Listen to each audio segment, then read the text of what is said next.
Hi, this is Jason Fielder with the Daily Forex Report for November 4th. Currently looking at the US Japanese yen pair. This particular pair closed up today, had a pretty decent range from high to low.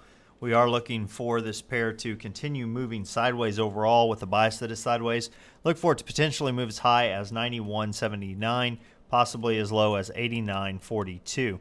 Look for some resistance around 91.41 and look for some support around 89.89.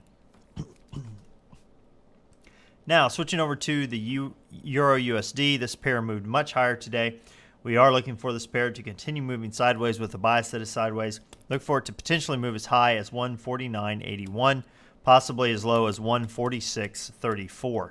Look for some resistance around 149.04 and look for some support around 148.10.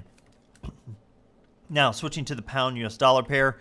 This pair continues to move in a very tight range. We are looking for a breakout. Did close up during this last session.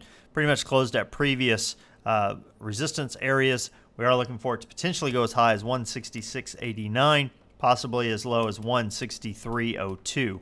Look for some resistance around 165.99 and look for some support around 163.96. Now, looking at the US Swiss, this particular pair closed down today. It is still moving sideways overall with a bias that is sideways. Look for it to potentially go as high as 1.0334, possibly as low as 10068. Look for some resistance around 10278 and look for some support around 10100. Now, as far as news announcements goes, we do have the Bank of England releasing their rate decision at 7 a.m. Eastern Time tomorrow. Consensus on that is that they're going to hold rates at 0.50%.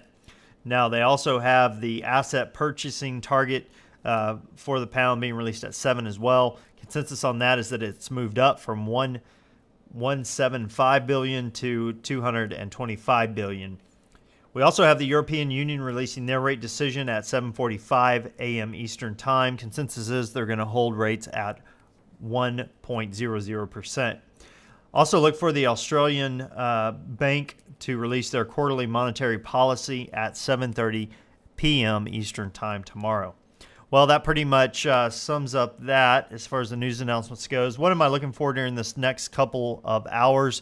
Go to the pound on the 4-hour time frame, and I'll show you exactly what I'm looking for. Looking for this window of opportunity, basically a break of this bar's low, to move for it to move down, price to move down, sell at this point, and then go ahead and exit at this point using a 1-to-1 risk to reward ratio. What that looks like from a pip standpoint, looks like about a 47 pip move. 45 pip move. Real quick, should happen all within 1 4-hour period. So that's what I'm looking for. Well, until next time, this is Jason Fielder. Good trading.